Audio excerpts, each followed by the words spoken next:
see the sugar rainbow. Sugar rainbow, sugar rainbow. All right. Cute little sugar rainbow.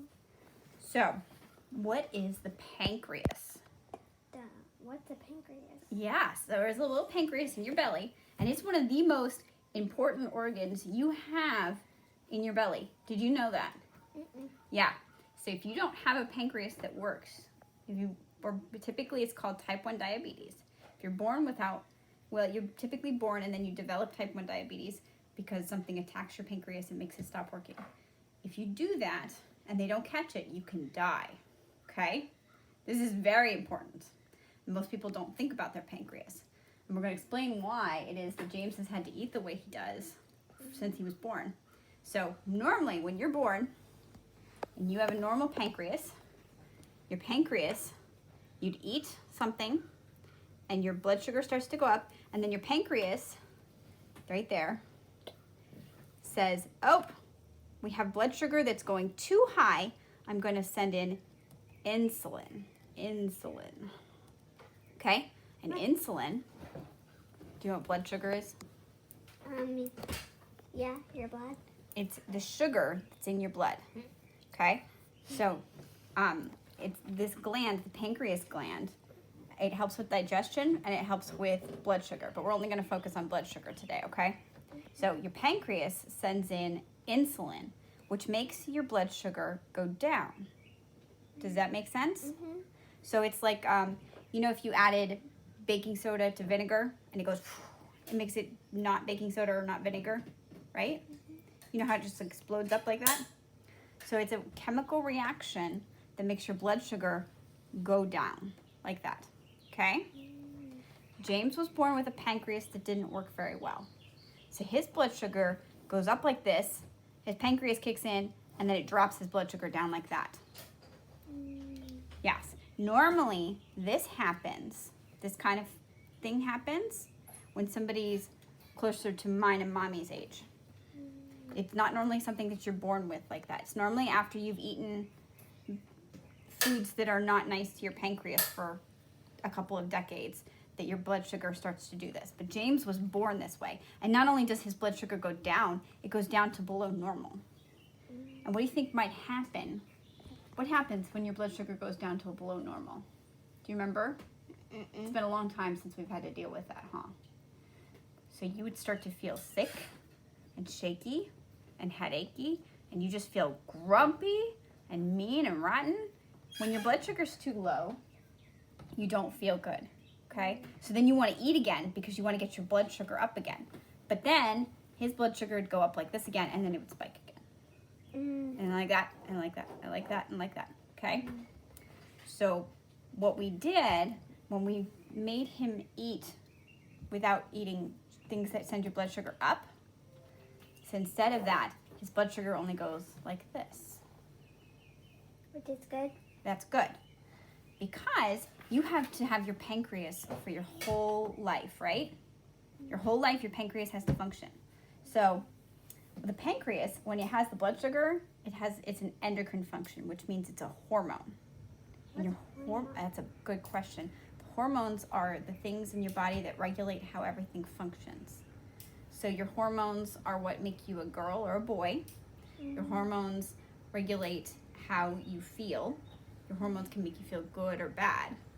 So if your hormones are out of whack and doing funky things, you just feel sick. And insulin is the most, I believe, it's the most used hormone in your body. So the biggest hormone influencer in your body is your insulin. I could be wrong about that, but I think I'm not wrong about that. So if you're doing this constantly with your insulin, your hormones are doing what? Are they functioning well, or are they going crazy? Crazy. They're going crazy. So what happens is the pancreas has got these little things called islets, and when the pancreas senses that there's blood sugar in the islet, then it releases the hormone insulin into the blood sugar, so into the bloodstream, so that it takes all your blood sugar down. So if your blood sugar, say you didn't have a pancreas and your blood sugar went all the way up, okay? What do you think would happen? Um, What do you think would happen? I think it would just stay up. No, well, it would just stay up, but what would happen to your body? It would stop working. Your body stops working. Your body stops working big time. Your body, your kidneys can be damaged, your liver and brain can be damaged. You can go into a coma and you can die. The same thing would happen if your blood sugar got too low. Say you got too much insulin, you can die. So you have to stay in this range for the most part, okay? So it's normal when you eat for your blood sugar to go up some and then come down some, like this, right? That's normal. What about look? Yes, like that. So your blood sugar, your pancreas has insulin, but it also has a hormone, and I've just looked this up, called glucagon.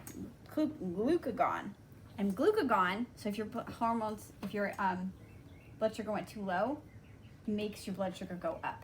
And it would take it from stored things in your body, like stored fat and whatever. It could convert fat into blood sugar so that you can raise your blood sugar back up again, because your body wants you to live. But if you've got a pancreas that's not working and it gets all the way up here, you can die. So the pancreas is so important, okay? So what happens if we eat a lot of times in a day? Well, I want you to draw that. What do you think would happen with your blood sugar wave if you eat 5 times in a day? Go up. How many times? It would go up and then down. How many times if you ate 5 times in a day?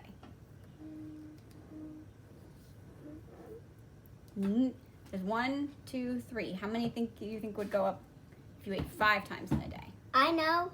How many? 5. Yeah. So if you eat 5 times in a day, it would do that, right? If you eat 3 meals a day, then you've only got it going up and down 3 times. So we have this pancreas that it functions and works for the whole of our life if we're nice to it. We have to be nice to our pancreas. Honey, can you sit down and pay attention? Okay, let that go. Let it go.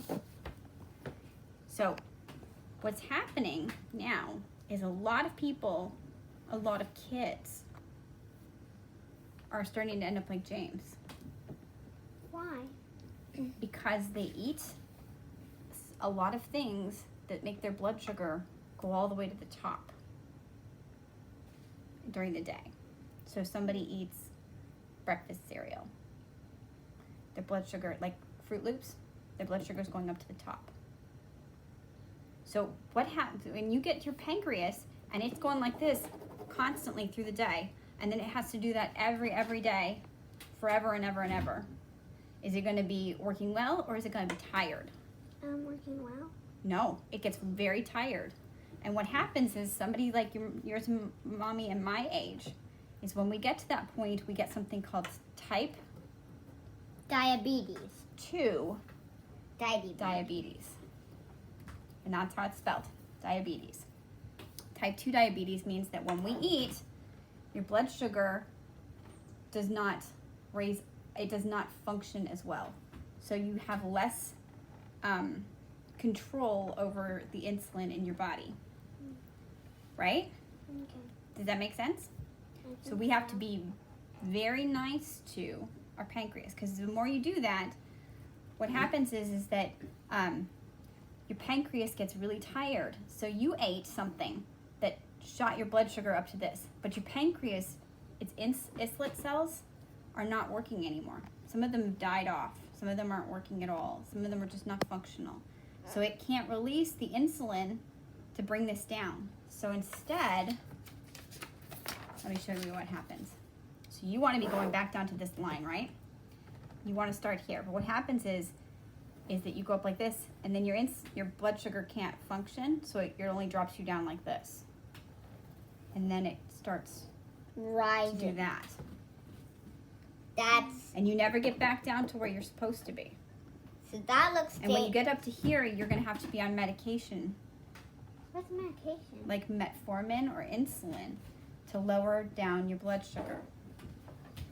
And it doesn't work for the long, it works, but it doesn't work in the long run. Now, if you're type 1 diabetic, you can't help that. That's an autoimmune disease, and your pancreas has been destroyed. So you would be on insulin anyway. But even type 1 diabetics can eat in a certain way that would make it so that their blood sugar doesn't do this. They could still eat where it just stays like this and the insulin can function. Because they take insulin in shots into their arm. We have a friend whose little girl has type 1 diabetes, and this is what she deals with. So, but this is called type 2 diabetes, and you eventually just get up to the point where you're just like this all the time. You're just circling around up here, and what happens is, with type 2 diabetes, you lose circulation in your body. It doesn't function very well. What's circulation? So that's where the blood is going around. Luke, nope. Thank you. It's going around in here. You stop getting it. So you'll get swelling, or you get abscesses. You can get infections.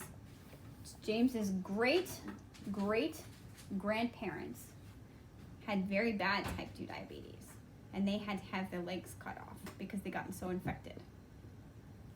So it's very serious. We have to be very careful with our pancreas. Does that make sense? But the important thing is it's easy to do. It's very, very, very easy to take care of our pancreas. So I'm going to teach you guys how, okay? Make sense? Mm-hmm. All right, so we have our blood sugar rainbow here. This is the things that make our blood sugar rise, right here. What's a purple? Fat. So oil, like avocado oil or olive oil or animal fat, okay? Does that raise our blood sugar up very much? No. Nope, it hardly raises it at all. Okay, what about this blue one? It raises it up a little bit. Mm-hmm. Protein. So we have meats, eggs, cheese, nuts, plain yogurt. Okay? What about this green one? Green vegetables, seeds, sweet potatoes. Yellow. How much are we raising it up there? A good bit, right? Mm-hmm. It's still not the top of the thing, but it's raising it up. So that would be beans, like black beans or pinto beans. I believe peanuts are also in that. Other vegetables like carrots and such, and milk, because milk has actually got a good amount of sugar in it. So if you eat cereal, which is in here, with milk, you're raising your blood sugar up in here, right? So up here we've got bread, rice, crackers, fruit, white potatoes, popcorn, mac and cheese. So we've got in our top one, candy, honey, sodas, cookies, juice, cakes, donuts, syrups, cheese. Or no, desserts. Desserts. It looks so here's my point. In order for us to take care of our pancreas, we want to eat mostly down at the bottom, or we want to eat meals that were mostly like this, right? With only little bits that raise it up. Does that make sense? Can you only have a little bit of sugar from up here? Right. Yeah. So say you had one piece of candy in a week. That's okay, because you're not going to be doing too much to your blood sugar. You're going to have a little bit of spike, but the rest of the week you'll be like this. So what if you had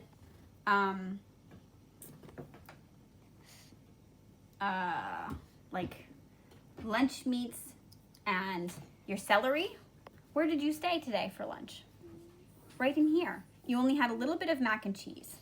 So your lunch today was perfect because you just had a little tiny bit up here. Does that make sense? You didn't finish your mac and cheese, but you did finish your veggies and you finished your protein. So that was excellent. But what about, I want you to show me what would happen if you ate waffles and syrup. It would go up really high. Yes, syrup's up here in the red and waffles are over here in the orange. So what if you had a little bit of waffle and a little tiny bit of syrup, but you had a bunch of eggs? It would probably stay down here. It would stay more in here. In the green. You have to take little tiny servings of the sweets and have bigger portions of the things that are in the purple, blue, and green. Does that make sense? Mm-hmm. And that is how we take care of our pancreas. All right? So we understand now? What